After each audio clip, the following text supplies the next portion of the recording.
Guys, I have something very, very special for you today. This is absolutely fresh, a new study that was just released today, guys. And this is groundbreaking, but maybe you can see it in my face. This is more than just groundbreaking. This is determining, but also alarming. So I really urge you to stay until the end of this video, because I have put this all together, the whole study for you, so that you really understand why this is beyond groundbreaking. The eruption threshold is almost reached, and why this study really explains in detail for the first time what is going on at Naples supervolcano in Italy, and what is necessary for it to blow, and guys, only that much. But what it is, I will walk you through it. Let's just imagine, what if the ground beneath Naples is nothing more than a giant pressure cooker? One that scientists now believe could burst with as little as a few meters of uplift. This brand new study has just revealed how little pressure it takes for Campi Flegrei's magma chamber to fail. And maybe you have seen my last video where they even found the fuse, a crack, a vertical crack from the magma chamber to the surface. So that makes it even, this is like you have a milkshake, that's your magma chamber, and then you put a straw in it. So this is a way for it out. I'll link this in the end screen, but this here, guys, how much is needed to fail? And we don't even want to use the word much in this context. The numbers are frighteningly low. So I will break down what the study found, what it means for in the greater Naples area, over 6 million people that are living nearby, and hundreds of thousands of people that basically almost live on top of the volcano. And how could they detect the warning signs before it's too late? Because the volcano is already given all the warning signs that a normal volcano gives before it erupts. But Campi Flegrei is not your average volcano. We know that. It's a supervolcano. It's not a stratovolcano with a cone like Vesuvius. It is flat, so to speak. It's a caldera that spreads over 100 kilometers. So that's why people live on it, because they didn't really understand that they're living on a collapsed supervolcano that has erupted dozens of times in the last 70,000 years, including 2 of Europe's largest eruptions ever recorded, the Campanian Ignimbrite 39,000 years ago, and the Neapolitan Tuff 15,000 years ago. These eruptions have reshaped the entire landscape, and they have left scars across the Bay of Naples, if you can see them. But scientists say, well, now they have basically cemented over it, that it's really, really hard to detect if you look at the aerial pictures. Since then, the activity has shifted to smaller, yet still massively dangerous eruptions, especially if you live right on top of it. Dozens of them over the last 15,000 years, and they keep finding more. Monte Nuovo, 1538. Earthquakes shook the area. Gases escaped. The ground rose.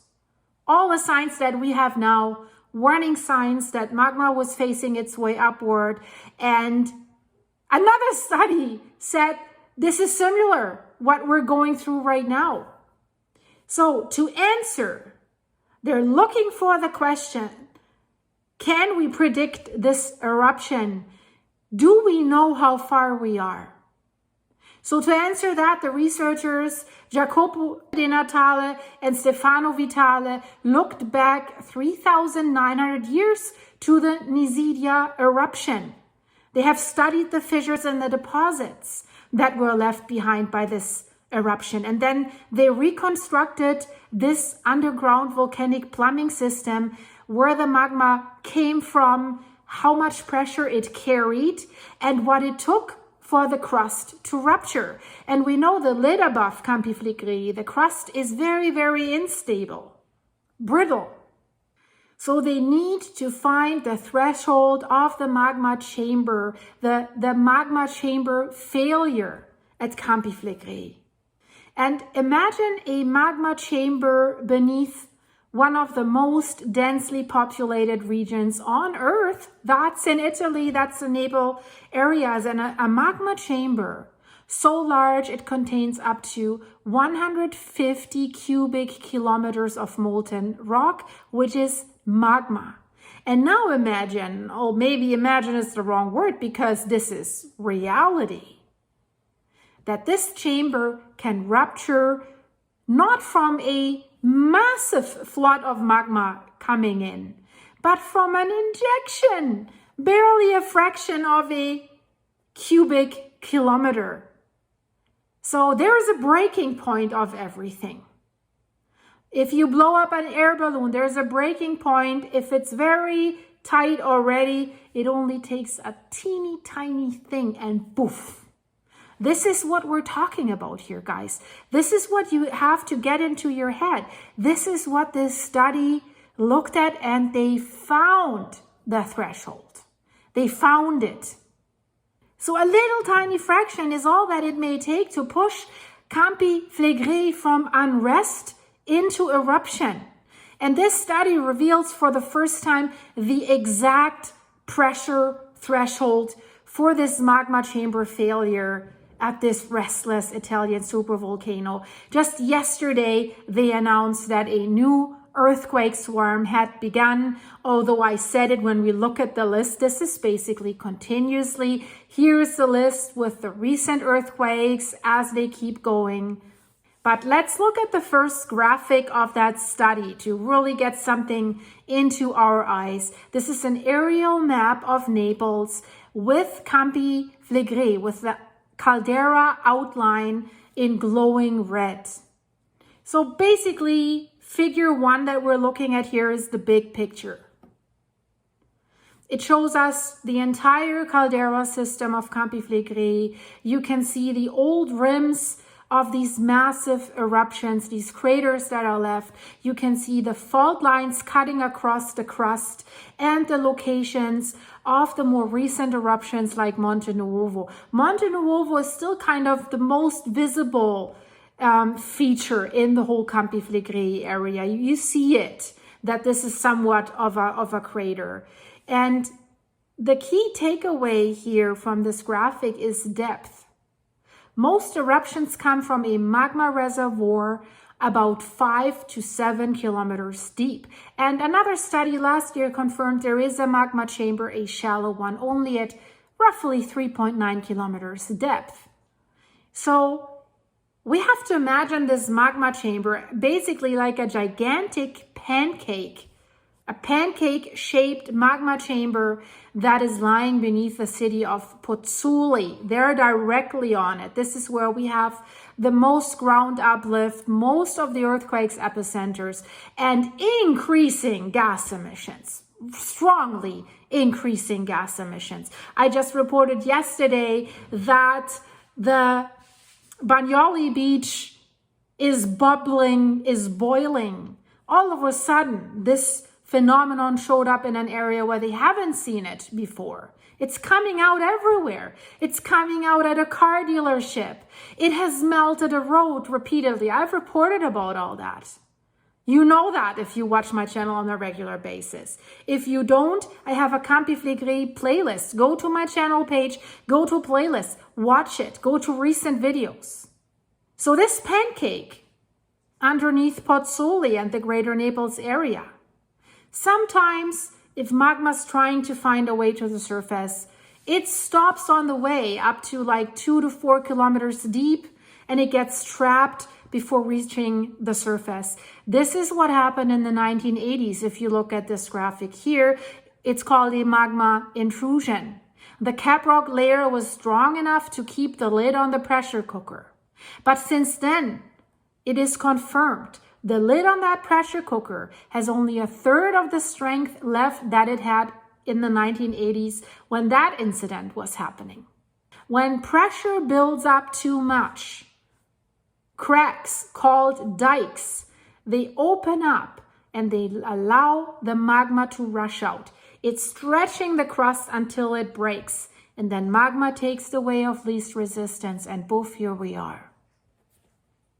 If we look at figure number 2, it zooms in basically on the dike that fed the Nisida eruption. Imagine a vertical crack about 1.1 miles, 1,400 meters long, and only 4 meters wide, like a straw. It was enough, despite being so narrow like a straw, to channel a powerful eruption. And the study reconstructs its shape, tilt, and depth. This is especially important since in the last study they found that fuse, that vertical straw. It's already there, and it could be triggered by another earthquake, for example. Just quickly, you might not have heard the word Nisida eruption. It happened on the southeastern Campi Flegrei caldera rim. At the present day, it's called the island of Nisida, and it was only it was a moderate eruption, ejecting about 0.1.5 cubic kilometers of magma, but it was significantly larger than the Monte Nuovo eruption, but still far below the scale of Campi Flegrei's Plinian events. I mean, Campi Flegrei is a supervolcano. We should not forget that. What the Nisida eruption did, I'm giving you the simple picture. Magma from 5 to 6 kilometers below the surface, roughly 3 miles, forced its way upward to the top. Basically, guys, it has cracked the rock like a crowbar that is splitting wood. The top of this crack reached just a few hundred meters from the surface. And then there's the hydrothermal system. There was groundwater. Magma hit groundwater. And again, if you watch my channel often, which I hope you do, if not, please subscribe, like this video, give it an early like. Magma and water, guys, that's explosive. So what happened was explosive steam-driven blasts happened. That is why Nisida was a phreatomagmatic eruption, an eruption driven by both magma and water, and it shoots out rocks and debris at high speed. You can't outrun something like this. On the island today, you can still see the cone from that. So how much pressure did it actually take to do that? This is, if you look at figure 3, it's about overpressure. How much the magma pushed against the caprock. And the calculations show it needed about 35 megapascals inside the dike itself, in the straw. But the surrounding chamber only had to exceed a threshold of around 9 megapascals to break. What we also see on this diagram, it compares, so to speak, magma bubbliness or vesicularity. When magma rises, dissolved water turns into bubbles because it's hot. Makes it lighter and easier to push upward. So the Nisida samples show about 20% bubbles. That's exactly what the models predicted. So this proves that the calculations line up with real-world experience. So the samples that they have, the real-life samples that they have taken, to make that clear, shows 20% bubbles. And that's exactly what their model has spit out as well. So this shows the model works. So they can transfer that model to Campi Flegrei in the area where we have the unrest right now, at the Solfatara. Now we have the question, how big is that magma chamber? We look at figure 4. It's a drawing or cartoon of the magma chamber. And this new study estimates it holds between 85 and 150 cubic kilometers of magma. And that's enormous, guys. I mean, we're not surprised. It's a supervolcano. It is enormous. But only a fraction of this is fully molten and eruptible. But again, in former studies, they said the magma is already in an eruptive state. I've explained it all in the other videos. So the researchers now, they ran simulations and showing, and here it comes, that adding as little as 0.075 to 0.2 cubic kilometers of new magma is enough. That's less than a fraction of the Mount St. Helens 1980 eruption as an example. Less than that would be enough to bring Campi Flegrei's magma chamber to its breaking point. And if you now think that sounds like a lot, you have to stop thinking in human terms. You have to start thinking in volcanic dimensions. This is nothing. Maybe you have watched my Iceland videos, how the magma chamber keeps refilling after each eruption. It's not much needed here. And this is the scary part. That's why I said you'll see it in my face. This was really like, oh, now this, in addition to all the other studies that basically tell us this thing is about to blow at any time. I'm not saying supervolcanic eruption, but a phreatic eruption is bad enough. And at the Monte Nuovo eruption, first we had a phreatic eruption that basically like a minor did blast the way, and then the whole thing could come. Or let's say we build a train tunnel. The phreatic eruption made the tunnel, and then the high-speed train came. So the thing is, this doesn't say, whoa, it's imminent. But also, it does not say it's not imminent. The thing is, the scientists they cannot predict it. And Giuseppe Di Natale has already said that in 2023. He said, well, we always think we can predict volcanic eruptions. This one we can't. So a fraction of the Mount Helens eruption could bring Campi Flegrei's magma chamber to its breaking point. There's a deeper magma chamber underneath that shallow magma chamber. And that is filling that magma chamber. So the threshold is so small, you do not need a massive recharge for the system to fail. Whoa. Take a deep breath, guys. Take another coffee. Stay with me, because there's more. And again, leave it an early like if you can. So, the fifth figure. What would the ground do? It's a very critical graphic, guys.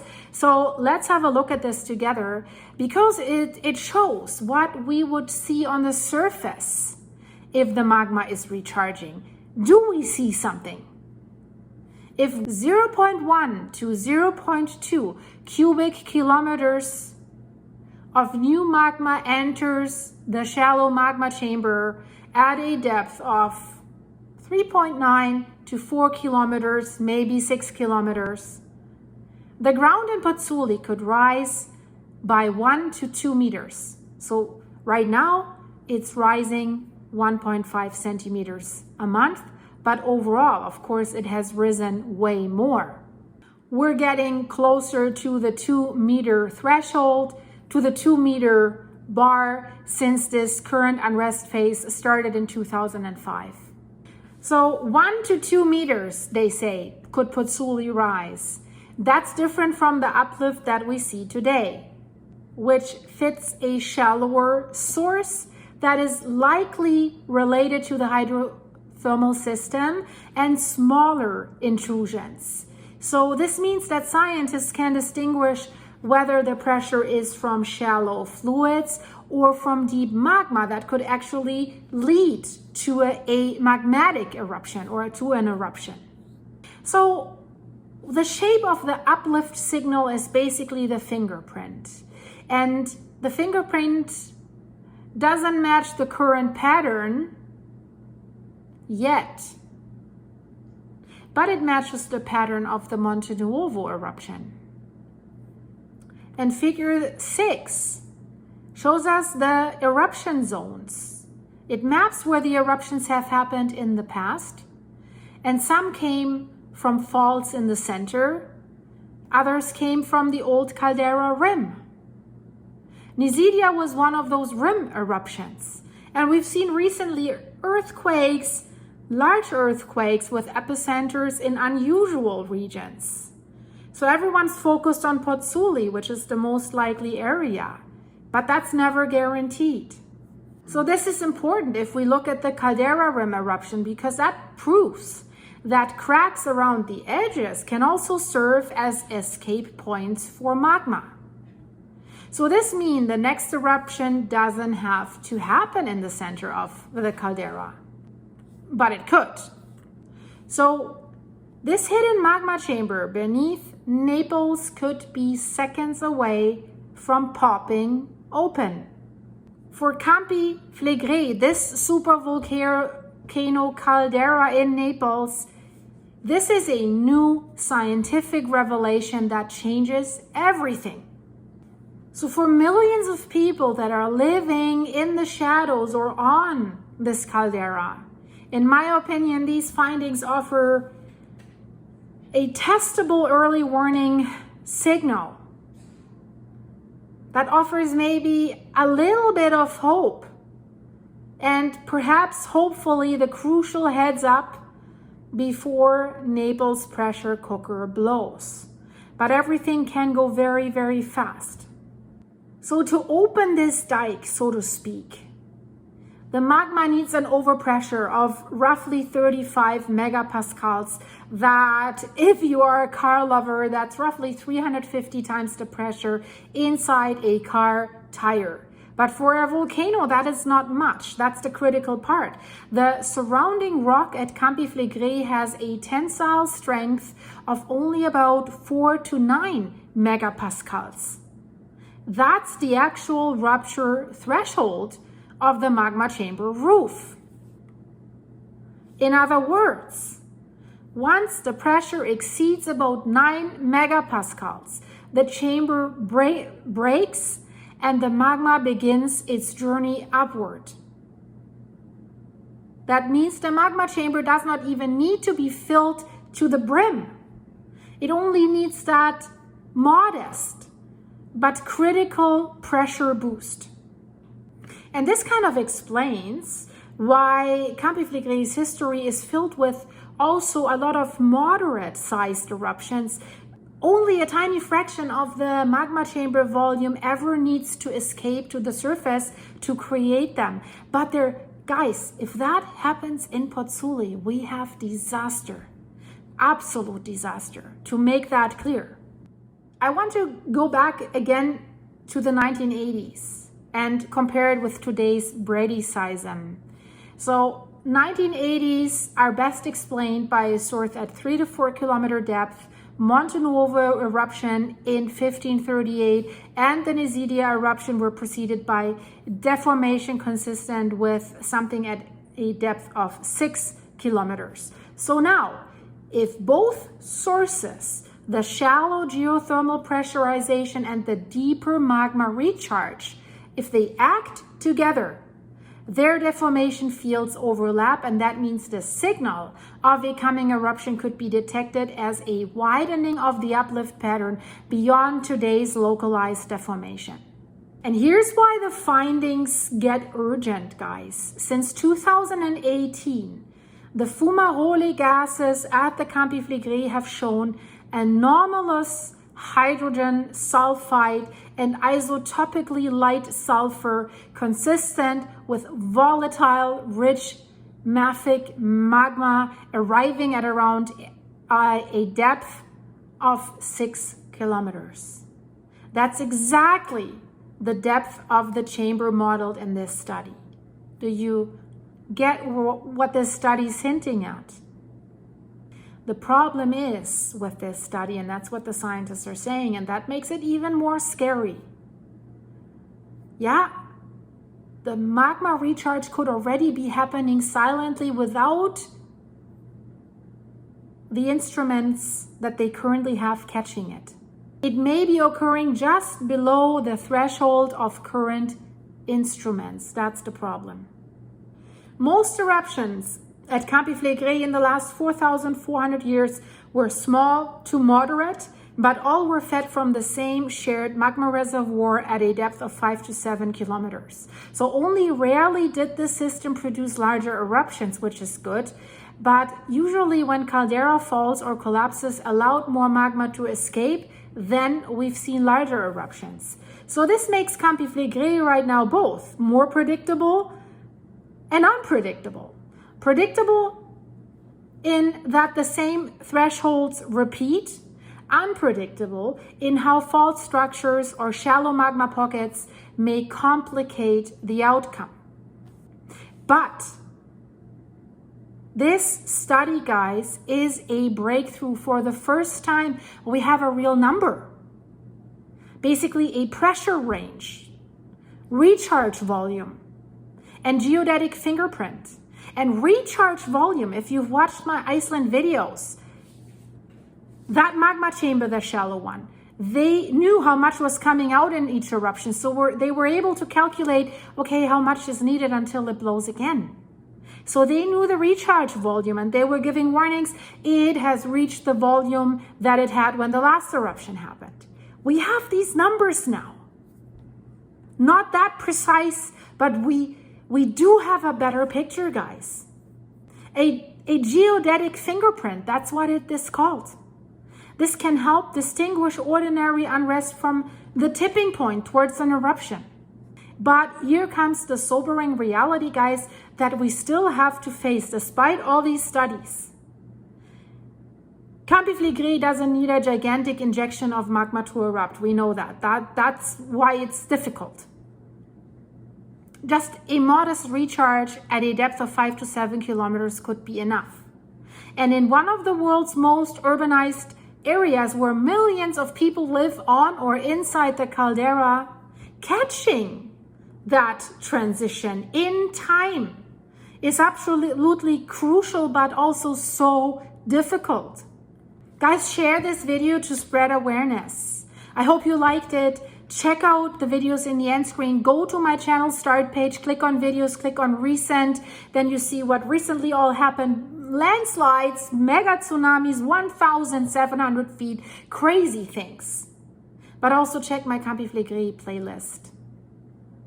If you want to support the channel, guys, and fill me up with coffee, check the link underneath this video. In the description of this video, I have a buymeacoffee.com/silky site. There you can refill me and click the join button to become a supporting channel member. You see behind the scenes videos on my private life. Thank you for your supers. Thanks for being here, for watching me, for sticking with me. And if you click here on the end screen, I see you in a second. Stay safe, guys. Bye-bye.